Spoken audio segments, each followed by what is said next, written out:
শক্তি জনসম্পদে পরিণত হতে না পারার কারণেই আমরা কিন্তু পিছিয়ে আছি। যেন জনশক্তিকে আমরা জনসংখ্যাকে জনশক্তিতে রূপান্তর করতে পারি, তার জন্যই আমাদের সবার নিজ নিজ জায়গা থেকে কার্যক্রম পরিচালনা করে। আর সেইখান থেকে আদর্শ পাঠাগার স্বেচ্ছাসেবী সংগঠন অত্র এলাকার বা তার নিজস্ব ক্ষেত্রে কিভাবে দক্ষ জনশক্তি তৈরি করা যায় সেই ব্যাপারে সবসময় কাজ করছে। এর আগেও পাটজাত পণ্যের কিছু প্রশিক্ষণ হয়েছে, আর এখন হচ্ছে গার্মেন্টস মার্চেন্ডাইজিং কোর্স নিয়ে একটি আমরা কোর্স শুরু করার চেষ্টা করছি। সেটি করলে ইনশাল্লাহ আশা রাখি যে আমাদের যে এই অত্র এলাকার যে যারা যুবক শ্রেণী রয়েছেন তারা দেখা গেছে যে এই বিষয়ে দক্ষতা লাভ করবেন।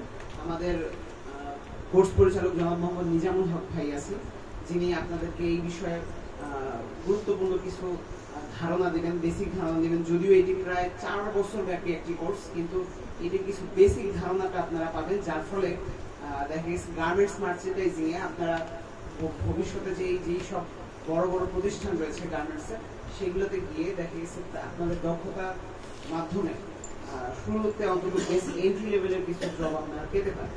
তো সেই ব্যাপার নিয়ে আমরা আজকে এই কোর্সের অবতারণা এবং এই কোর্সের উদ্বোধনী অনুষ্ঠান আজকে হবে। তো মোটামুটি আমাদের প্রায় সকলেরই আলোচনা প্রায় শেষ পর্যায়ে।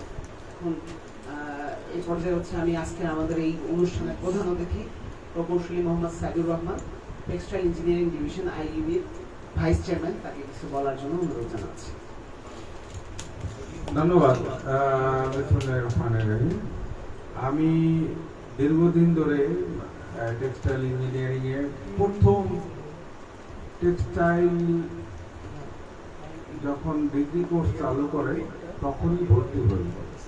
এটা হলো আমার একটা সৌভাগ্য, আমার হিস্টোরিক্যাল একটা মানে বড় ধরনের বলতে পারেন যে আমি প্রথম BSc in textile engineering and technology complete করেছি এবং সেখান থেকে আর বোটেক্সের জন্ম হয়েছে। এবং প্রথম দিকে আমরা অনেক ঘাত প্রতিঘাত করে আমরা এই টেক্সটাইল সেক্টরকে, টেক্সটাইল শিল্পকে আমরা এত দূরে এগিয়ে এনেছি। তো প্রথমে আমি ধন্যবাদ দিই, আর আসলে অ্যাড্রেস করা উচিত। প্রথমে আমরা আজকের সভার সভাপতি আমাদের ফয়সাল ভাই, সরি আমি এত ব্যস্ত ছিলাম আমি কোনোটাই আমি ফলো করতে পারিনি।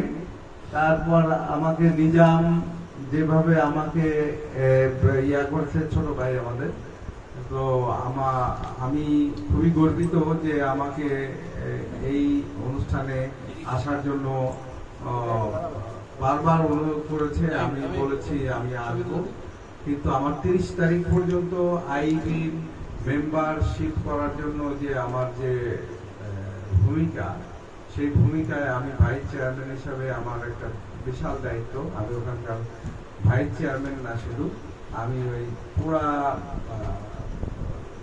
নট অনলি টেক্সটাইল ইঞ্জিনিয়ার, এখানে সিভিল, মেকানিক্যাল, ইলেকট্রিক্যাল 7টা ডিভিশনের চেয়ারম্যান হিসাবে আমার মেম্বারশিপ করার জন্য আমাকে দায়িত্ব দেওয়া হয়েছে। সেজন্য আমি আসতে পারতাম না, কিন্তু তারপরে আজকে আসছি। আজকে 2-3টে প্রোগ্রাম আছে, এই জন্য আমি কালকে রাত 9টা-10টা পর্যন্ত আমি ওখানে ছিলাম। এই জন্য আমি সকালে রওনা দিয়ে পথের মধ্যে একটু বিপদে পড়ে গেলাম। আমার আরো আগে আসতাম, আমার গাড়িটা ড্রাইভার চাবি নিয়ে চলে গেছে, আমি স্টার্ট বন্ধ হয়েছে বোকার মতো বোকা হচ্ছে। তো হোয়াটএভার, আজকের এই সুন্দর একটা অনুষ্ঠান